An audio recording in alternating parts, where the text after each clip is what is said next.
నమస్తే. ప్రస్తుతం మనతో పాటు ఉన్నారు పొలిటికల్ అనలిస్ట్ కేఎస్ ప్రసాద్ గారు. సార్ నమస్తే అండి. నమస్తే అమ్మా. తెలంగాణ రాష్ట్ర వ్యాప్తంగా ఎక్కడ బస్సులు అక్కడే నిలిచిపోయాయి.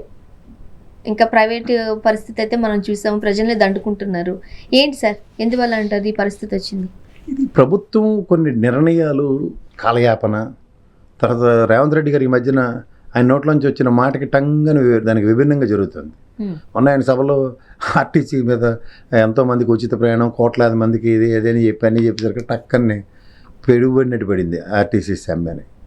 అది ఎలక్షన్స్లో ప్రామిసెస్ ఎప్పుడైతే ఫుల్ఫిల్ జరగదో దానికి వచ్చే పర్యవసానాలు ప్రభుత్వమే ఫేస్ చేయవలసి వస్తుంది. ఇప్పుడు పొన్నం ప్రభాకర్ గారు అభ్యర్థుల మీద అభ్యర్థనలు చేస్తున్నారు, ఆయన రిక్వెస్ట్ చేస్తున్నారు. ఆయన ఫలితాలు ఏం లేవు. మొన్నటిదాకా సజ్జనార్ సార్ ఉన్నంతకాలం ఏం ప్రాబ్లం ఏం లేదు కదా. నాగిరెడ్డి గారు వచ్చిన దగ్గర నుంచి ఇది అక్యుములేటెడ్ ప్రాబ్లం కింద ఇంకా తీవ్రత ఎక్కువైంది. ఇది ప్యాసిఫికేషన్స్తో ఆగేది కాదు. ఓ పక్క ప్రైవేట్ బస్సులు నడిపించేసి వాటితో అయిపోతుంది అనుకుంటే ప్రజాస్వామ్యంలో ముఖ్యంగా ఈ ప్రజా వాణిజ్యానికి ప్రజా ట్రాన్స్పోర్టేషన్కి ఉన్న ఆదరణ, సేఫ్టీ చాలా ఎక్కువ. సో దీంట్లోంచి మనం అవుట్ ఆఫ్ ద బాక్స్ కొన్ని పనులు చేద్దామంటే అది తాత్కాలికంగా కనబడతాయి కానీ లాంగ్ టర్మ్ సస్టైనిటీ ఇవ్వవు. ఇప్పుడు కేసీఆర్ గారు గవర్నమెంట్లో కూడా ఇదే సర్మే దాని సారాంశంలో ప్రభుత్వంలో విలీనం అంటే గవర్నర్ గారు ఎలా అలరబెట్టారో మనకు తెలుసు. సబ్సిక్వెంట్ డెవలప్మెంట్స్లో ఇప్పుడు కూడా ఈ ప్రభుత్వం వచ్చిన తర్వాత కూడా అదే పరిస్థితి పునరావృతం అవుతుంటే వాళ్ళు మాత్రం ఎంతకని భరిస్తారు? ఇప్పుడు ఆర్టీసీలో ఉచిత బస్సు ప్రయాణం వల్ల లాసెసా లేకపోతే ప్రాఫిటా అన్నది వాళ్ళని ఎత్తికి పెడతామంటే ఎట్లా అవుతుంది? ప్రభుత్వ నిర్ణయానికి రెండు పక్కల బ్యాలెన్స్ అవ్వాలి కదా. వాళ్ళకి ఎప్పటి నుంచో చెప్తున్న ప్రామిస్ అందరిని ద్రాక్షలాగా ప్రభుత్వంలో విలీనం చేస్తామని చెప్పి కూర్చోబెడితే వాళ్ళు మాత్రం ఎంతకని? ఈ ఫస్ట్ ఆఫ్ ఆల్ ఏంటంటే దీనికి సొల్యూషన్ ప్రభుత్వ పరంగా ఏం చేయాలన్న దాని మీద ఒక కార్యాచరణ కావాలి. దానికి సమ్మెకు వచ్చే ముందే బ్రహ్మాండమైన నెగోసియేషన్స్తో ఆపగలగాలి, అట్లీస్ట్ టైం అడగగలగాలి. ఏవి లేకుండా వాళ్ళు సమ్మె దిగి బస్సుల్లోకి వచ్చేసి బయట వాళ్ళతో తిప్పించేస్తాం, ఇవన్నీ చెప్పి బెదరగొడతాం, ఎస్మాల్ ప్రయోగిస్తాం అంటే ఆగదు. చాలా డిమాండ్లు తీసుకొచ్చారు అంటున్నారు. 29 వరకు చేయడానికి గవర్నమెంట్ సానుకూలంగా ఉంది అన్నారు. అయినప్పటికీ కూడా సమ్మె ఎందుకు చేస్తున్నట్టు? సానుకూలంగా ఉండడం వేరు, సానుకూలానికి ఇది దాని ఏమిటో సార్థకత ఇవ్వడం వేరు కదా. నోటి మాట ఏముంది, చెప్పేస్తారు మేము చేసేస్తామని, తర్వాత ఇంప్లిమెంటేషన్స్కి కార్యాచరణ కావాలి కదా. అదర్వైజ్ వాళ్ళు దేనికి చేస్తున్నారు సమ్మె? నోటి మాటలతో కొన్ని కుదరవు కదా. వాళ్ళు 1-to-1 table across the table కొన్ని నెగోసియేషన్స్ ఉంటాయి. వీళ్ళ ప్రపోజల్స్ని ప్రభుత్వం ఈ విధంగా యాక్సెప్ట్ చేస్తూ ఈ విధంగా పలానా టైం బౌండ్ ప్రోగ్రాంలో వీటిని చేస్తామని చెప్పాలి. అవి చెప్పకుండా నోటి మాటగా 29 చేసేస్తామని చెప్పి వచ్చి జాయిన్ అయిపోండి అంటే అలా కుదరదు కదా. అప్పుడు దానికి సమ్మె దాకా వెళ్ళరు కదా వాళ్ళు. వీటిని దృష్టిలో పెట్టుకునే ప్రభుత్వం కొన్ని నిర్ణయాలు ప్రజాస్వామ్యంలో తీసుకోవాల్సిన దానికి విభిన్నంగా తీసుకుంటే వచ్చే రిప్లికేషన్స్ ఎట్లాగే ఉంటాయి. ఆర్టీసీ లాభ నష్టాల గురించి ఈ రోజు కాదు సార్, ఎప్పటి నుంచో మనం వింటూనే ఉన్నాం. నష్టాల్లోకి వెళ్ళిపోతుంది, నష్టాల్లోకి కూరుకుపోతుందని. మరోపక్క మహిళలకు ఫ్రీ బస్సు సర్వీసెస్ కూడా మనం చూస్తున్నాం. దీన్ని గవర్నమెంట్ బ్యాలెన్స్ చేయలేకపోతుందా? చేయలేదమ్మా, చేయలేదు. ఇప్పుడున్న డీజిల్ పెట్రోల్ రేట్లు కనుక, నెక్స్ట్ ఆర్టీసీ సమ్మె కన్నా ముఖ్యంగా ఆర్టీసీ కార్మికుల యొక్క జీతభత్యాలు ఇవన్నీ ఎక్స్చెక్కర్కి ఎక్కడి నుంచి వస్తాయి? ఉద్యోగ భద్రత కావాలి, రిటైర్మెంట్ అయిన తర్వాత వాళ్ళ డబ్బులు చాలా ఉంటాయి దాంట్లో. సో దీంట్లో ఎప్పటికీ అవ్వనప్పుడు ప్రభుత్వ పరంగా ఏం చేయాలన్న దాని మీద వీళ్ళ దగ్గర కూడా చిత్తశుద్ధి చాటుకోకపోతే ఫస్ట్ ఈ ప్రామిసెస్ ఏ ప్రాతిపదిక ఇచ్చారు? ఉచిత బస్సుతో పాటు ఆర్టీసీ ఎంప్లాయీస్ని ప్రభుత్వంలో విలీనం చేస్తాం అన్నది కూడా ప్రామిసే. అది చేసి చేయకుండా ఉంటే వాళ్ళు మాత్రం అన్నారు 2.5 సంవత్సరాలు ఎదురు చూశారు. కానీ ఇప్పుడున్న సర్కమ్స్టాన్సెస్లో ఆర్టీసీని ప్రభుత్వంలో విలీనం చేయడం అనేది సాధ్యమే అనిపిస్తుందా మీకు? మీరు అంత అసాధ్యం అన్నప్పుడు సుసాధ్యం చేయడానికే కదా ఈ రెండు ప్రభుత్వాలు చెప్పినవి. గత ప్రభుత్వం అదే మాట చెప్పింది, ఈ ప్రభుత్వం అదే మాట చెప్పింది. మరి దానికి ప్రజల తరఫున ఆ పని చేయడానికి ఇచ్చిన ప్రజాస్వామ్య ప్రభుత్వాలే కదా, యాక్సెప్టెన్స్ ఉండబట్టే కదా ఆ మాట ఒప్పుకున్నారు. ఇప్పుడు మా వల్ల కాదంటే ఎట్లా? ఎలక్షన్ రద్దు చేసుకుని వెనక్కి వెళ్తారు మళ్ళీ? అది చేయలేరు కదా, అది అవ్వదు కూడా కదా. మరి అటప్పుడు ప్రామిసెస్ ఫుల్ చేయాలి కదా. మరి ఎందుకు అలవి కాని హామీలను ఇవ్వడంలో ఏమాత్రం బెరుకు లేకుండా చేస్తున్నారు? ఏ ప్రాతిపదిక మీద చేసేద్దాం అనుకున్నారు? వాళ్ళకి ఏం చేస్తారు ప్రజలు అన్నది ధైర్యం అమ్మ. ప్రజలు మన ఇన్వాల్వ్మెంట్ ఏమి ఉండదు కదా. ఇప్పుడు ఆర్టీసీ సమ్మె చేసింది కాబట్టి ప్రజలు ఆ కష్టాన్ని ప్రజలు కూడా ఇంట్లోంచి బయటికి రాకుండా కూర్చుని రీసెంట్ తెలియజేశారు, మేము ఆర్టీసీ బస్సులు లేకపోతే వెళ్ళమని. కానీ ఎవడవుతాడు? కలెక్టివ్నెస్ ఎక్కడుంది? అంచేత ఏమవుతుందంటే ఈ ఉద్యమాలు కానీ లేకపోతే ఈ బంధులు సమ్మెలు వలన ప్రజాస్వామ్యంలో ప్రజల మన్ననలు ప్రభుత్వంకి లేవు, అలాగే ఈ సంఘాలకి లేవు. అంచేత ఏమవుతుంది? విన్ సిచ్యువేషన్ ఎవరికి లేదు. అంచేత ప్రభుత్వమే బుల్డోస్ చేసుకుంటూ వెళ్తాం. ఇప్పుడు దీన్ని మనం ఉద్యోగుల పోరాటంగా చూడాలా, ప్రజా హక్కుల పోరాటంగా చూడాలా? ఉద్యోగుల హక్కుల కింద చూడాలి. వాళ్ళ హక్కుని వాళ్ళ కాలు రాయడం ఏముంది? ఇప్పుడు వాళ్ళకి మామూలుగా పని చేసుకున్న ఆర్టీసీ ఒక స్వతంత్ర ప్రతిపత్తి కలిగిన ఒక వ్యవస్థ మనం చిన్నప్పటి నుంచి చూస్తున్నాం. సో కానీ సడన్గా వీళ్ళు ప్రభుత్వాలు 2 ప్రభుత్వాలు అదే మాట మీద చెప్పి ఎప్పటికీ తేల్చకుండా ఈ గవర్నర్లో ఉన్న ఎక్స్క్యూజులు పెడితే కూర్చున్నారు అనుకో, what is this non sense? ఇప్పుడు సర్వీస్ కమిషన్లో జాబ్ సెలెక్ట్ అవుతాం, మనకి జాబ్ ఇవ్వకుండా రోజు కోర్టులో తిరుగు అల్లండ్రా అలా ఇప్పుడురా ఇల్లు ఇప్పుడురా అంటే ఇంకెందుకు ఎన్నాళ్ళు ఊరుకుంటావు నువ్వు? అలాగే ఇది కూడా అంతే కదా. అంటే ఓన్లీ విలీనం వరకు మాత్రమే కాదు సార్, ఇక్కడ మనం ఉద్యోగులకు సంబంధించిన జీతాల గురించి మాట్లాడాలి, వేతనాల గురించి మాట్లాడాలి, వాళ్ళ ఉద్యోగ భద్రత గురించి మాట్లాడాలి. ఇప్పుడు నిన్ను విలీనం చేశారు అనుకో, నీ కేటగిరీ ఏముంటుంది? ఓ సూపర్వైజర్, సూపరింటెండెంట్, అయితే ఓ డిపార్ట్మెంట్లో క్లర్క్ స్థాయి ఇలాంటివన్నీ ఉన్నప్పుడు పే ఎలా ఉండాలి? ఆ రేంజ్లోనే ఉండాలి. ఇప్పుడు ఎస్బీహెచ్ 2 విలీనం చేస్తారు. సెకండ్ గ్రేడ్ ట్రీట్మెంట్ ఉంది ఎస్బీహెచ్ ఎంప్లాయీస్కి, తెలుసా నీకు? వాళ్ళ బాధలు ఎవరికి చెప్పుకోవాలి? ప్రభుత్వ పరంగా విలీనం చేసి చచ్చారు. చస్తుంది ఎవరు? SBH employees. ఎస్బీఐడికి మామూలుగానే ఎత్తిక్కళ్ళు ఉంటాయి, ఆ బాధలు ఎవరికి చెప్పుకుంటారు? అలాంటివన్నీ మనం గమనించి మాడాలి. పక్కనున్న తమిళనాడులో విలీనం చేశారు కదా సార్, మన దగ్గర సాధ్యం కావట్లేదు ఎందుకు? సాధ్యం అవుతుందమ్మా, వీళ్ళకి చిత్తశుద్ధి ఉండదు. అక్కడ ఇన్ని కిలోమీటర్లు కానీ చాలా తక్కువ ఛార్జెస్ కూడా వసూలు చేస్తూ ఉంటారు. అది మన దగ్గర కంపేర్ చేసుకుంటే అక్కడ 9 రూపీస్ అట్లా ఉంటే ఇక్కడ మనకు 35 to 38 రూపీస్ వరకు పడుతూ ఉంటుంది. సో మనం కంపేర్ చేస్తే అక్కడ అయ్యింది, మనకి ఇక్కడ ఎందుకు అవ్వట్లేదు? నేను అంటుంది అదే, ఒక బ్లాంకెట్ పాలసీ నేషనల్ వైడ్ ఉంటే ఎంతసేపు ప్రైవేట్ అని వస్తుంది దగ్గర వీళ్ళకి భయం కూడా అదే. ఆర్టీసీ వెళ్తారు రేపు పొద్దున ఎవడో మళ్ళీ బీజేపీ ఎవడో నెత్తికి దాపరించడం, ఇంకోటి ఉన్నవన్నీ ప్రైవేట్ చేసేయడమే కదా పని. ఎయిర్లైన్స్ని వదలట్లే, రైల్వేలను వదలట్లే, ఇంకా ఆర్టీసీని వదులుతారు. అందుకని వాళ్ళు కూడా సేఫ్టీ ప్రాస్పెక్ట్లో ఆలోచిస్తున్నారు. ఇప్పుడున్న రీజనల్ పార్టీ కానీ ఒక నేషనల్ పార్టీకి బీజేపీకి కాంట్రాడిక్టరీగా ఉన్నది కూడా ఆలప తాయానా తందానా అనుకుని కూర్చుంటే ఏడు చేస్తారు వీళ్ళు, సమ్మె తప్ప ఇంకేం చేస్తారు?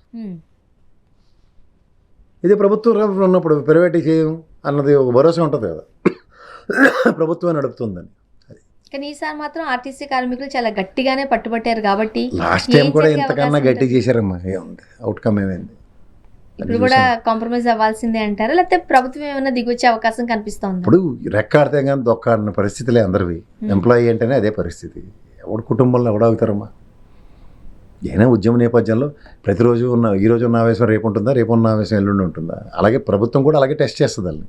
కానీ ఒక పరాకాష్ఠకి వెళ్ళినప్పుడు వాళ్ళు మాత్రం డిసెంట్ తెలియజేయకుండా వాళ్ళు అయితే ఈసారి కాంప్రమైజ్ అవ్వరు. ఎందుకంటే 2 సార్లు 3 సార్లు మోసపోయి ఉన్నారు వాళ్ళు.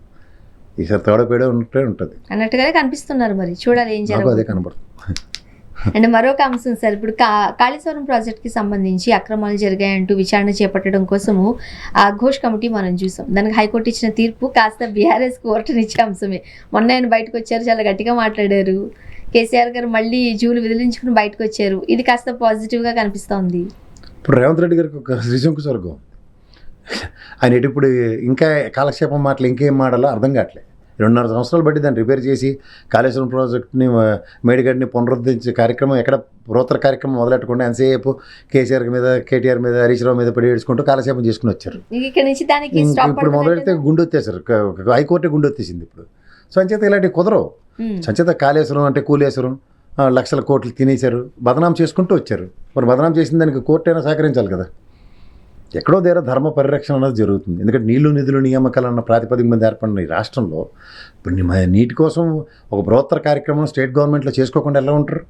మనం ఏమైనా ప్రాణహిత చేయవల్ల నేషనల్ ప్రాజెక్ట్ ఏమైనా ఇచ్చారు మనకి? అది ఇవ్వనప్పుడే కదా వచ్చిన ప్రాబ్లం ఇది.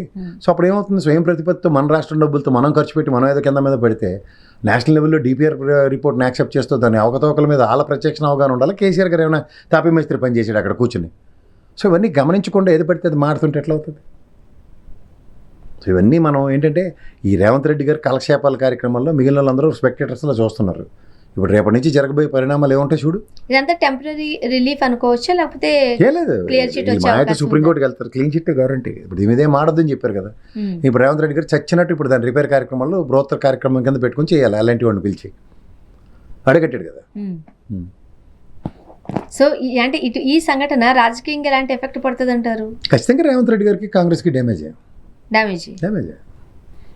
ఇప్పుడు రేపు పొద్దున 2 పిల్లర్లు రిపేర్ అయిపోయానుకో చక్కగా ఉంటుంది డెమో, దానివల్ల ఏమి డిస్కంఫర్ట్ ఏం లేదు కదా. కానీ ఆ ప్రాజెక్ట్ వల్ల ప్రజలకు మేలు చేకూరుతుంది అని తెలిసినప్పటికీ కూడా మీరు అన్నట్టుగా సార్ ఎవరో చేశారు. దగ్గర 2 లక్షల ఎకరాలు సాగు వచ్చాయమ్మా. అత్యధిక ప్యాడీ పంట మనమే పండించాం. ఇప్పుడు నీటి ఎద్దడి ఎంత ఉంది? అదే మేడిగడ్డ కాళేశ్వరం ప్రాజెక్టులు కనుక సక్సెస్ అయ్యి ఉంటాయి, ఇప్పుడు అవి ఫిల్ చేయకే కదా ఈ ప్రాబ్లం ఇప్పుడు లాభదాయకంగా ఉంటుందన్నప్పుడు కూడా అంటే అన్నట్టు దాన్ని మనం అంటే వచ్చిన పగుళ్ళకి సంబంధించి మనం ఏమి ఊతమిచ్చి మాట్లాడడం లేదు, కానీ జరిగిన లోపం జరిగినప్పుడు దాన్ని సరిదిద్దుకుని ముందుకు వెళ్తే ప్రజలకు రైతులకు మన ఇల్లు కూడా ఒక గోడ ఏదో డ్యామేజ్ అవుద్దామా, రెక్టిఫై చేసుకుంటే ఇల్లు కూల్చేసి పోతామా, హైడ్రోడ్ పిలిచి రంగనాథన్ పిలిచి కూల్చి మేము పోతామని చెప్తారు ఎవడన్నా. అంటే ప్రజలకు మేలు చేకూరే అంశాలను కూడా ఎందుకు రాజకీయం చేస్తున్నారు చెప్తున్నాను. ఇప్పటికి ఎన్నిసార్లు చూసి వచ్చారు, ఉత్తమ్ కుమార్ రెడ్డి గారు ఎన్నిసార్లు చూసి వచ్చారు, రేవంత్ రెడ్డి గారు ఇది 3వ సారి అనుకుంటున్నా నాకు తెలిసి వెళ్ళి చూసి రావడం. ఏటి రోజు అది ఏమన్నా అంతకన్నా పెంచి ఏమైనా పెద్ద పెరుగుతుందా తగ్గుతుందా అని చూడాలి కదా, అదేవి లేకుండా అదే చెప్తున్నాను. ఈసారి కనుక ఇదే కాలక్షేపం తెరలేపుకుంటే మాత్రం చాలా కష్టం ఆయనకి. అంటే ప్రజలందరూ కూడా చాలా దగ్గర నుండి ఇవన్నీ చూస్తూ ఉన్నారు, వాళ్ళ దృష్టిలో ఇవన్నీ అంశాలు పడుతున్నాయి కూడా. ఎలా ఉంటుంది అంటారు ఎఫెక్ట్? గ్యారంటీగా మన రేవంత్ రెడ్డి గారు కూడా చెప్పారు కదా, నీకు అపోజిషన్ స్టేటస్ కూడా ఇవ్వం అని చెప్పారు కదా కేసీఆర్ గారికి. ఖచ్చితంగా ఆయనకి ముఖ్యమంత్రి హోదా ఇస్తుంది, ఈయనకు అపోజిషన్ వస్తుందో లేదో కూడా ఆలోచించుకోవాలి. అండ్ కేసీఆర్ గారిని చాలా తక్కువ అంచనా వేయలేమండి, ఆయన స్ట్రాటజీ చాలా. అందులో సంవత్సరం మౌనం మొన్న వచ్చి గుండెత్తి వెళ్ళిపోయాడు. ఇదే కనుక రేపు అదృష్టం కేసీఆర్ రేవంత్ రెడ్డి గారికి ఎలా ఉందంటే, కోర్టు తీర్పు వచ్చిన తర్వాత ఆయన సభ పెట్టుంటే ఈసారి చాకలబాన్ కేసు బాధించుడు సైలెంట్ అయిపోయారుగా, ఎవరేం మాట్లాడలేదు. ఇంకేం మాట్లాడతారు. కేసీఆర్ గారి స్ట్రాటజీ ఎలా ఉండబోతుంది అంటారు? ఖచ్చితంగా దెబ్బతిన్న పులి ఆ శ్వాస మనం చూసాం. ఈ సైలెన్స్ ఖచ్చితంగా రేపొద్దున్న ఈ తెలంగాణ సమాజంలో విపరీతమైన చేరికలు ఉంటాయి దగ్గరలో. ఆ చేరికల తదనంతర పరిణామాల్లో ఆయన 2-3 సభలు ఇలాంటివి పెడితే మాత్రం ఓ డిఫరెంట్ వైబ్రేషన్స్ ఉంటాయి.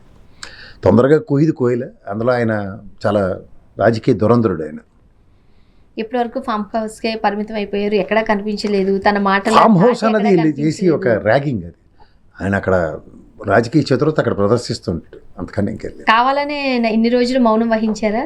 ఆబ్వియస్లీ జరుగుతున్న పరిణామాలు నిశ్చితంగా గమనించుకోండి. ఇప్పుడు అధికారం లేదు ఆయనకి, అధికారం మడతెట్టేసే కార్యక్రమం లేదు. అప్పుడు అనుకో డిఫరెంట్ స్ట్రాటజీస్లో ఉంటాడు. ఇప్పుడు వచ్చి అధికారం కోసం అర్రులు చాచే కేసీఆర్ కాదు ఆయన. ఆయన రాజకీయ ప్రస్థానం, ఆయన ఉద్యమ నేపథ్యం నుంచి అధికారాన్ని తృణప్రాయంగా వదులుకుంటూ ఉన్న వ్యక్తి అధికారం కోసం ఆ కాంగ్రెస్ వాళ్ళలో 10-20 మందినో బేరవాడి తెచ్చుకోవడానికి ఏం పెద్ద రాకెట్ సైన్స్ కాదు, కానీ అది కాదు ఆయన ఉద్దేశం. ఆయన కావాలంటే తెచ్చుకోగలరు కూడా. 2 నిమిషాల పని. నేను ఒకసారి నా విశ్లేషణలోనే చెప్పాను, ఆయన దగ్గర ఒక్క హోంశాఖను, ఆయన దగ్గర నెక్స్ట్ ఏమంటారు ముఖ్యమంత్రి పదవి పెట్టుకుని 5 డిప్యూటీ సీఎంలు అనౌన్స్ చేసి క్యాబినెట్ జంబో క్యాబినెట్ ఇచ్చాడంటే ఎగిరి గెంతేసి వస్తారు. చూస్తుంటే తెలంగాణ రాజకీయాలు శరవేగంగా మారిపోతున్నాయి. ఇంకా టైం ఉందాం, 2.5 ఏళ్ళు టైం ఉంది. లాస్ట్ 1 year ఎలక్షన్ ఇయరింగ్ ఉంటుంది, అప్పుడు అసలైన కథలు మొదలు. అప్పుడు మాట్లాడుకోవాలి మనం. ఇప్పుడు అంతా వేచి చూడడమే. థ్యాంక్ యూ సో మచ్ అండి.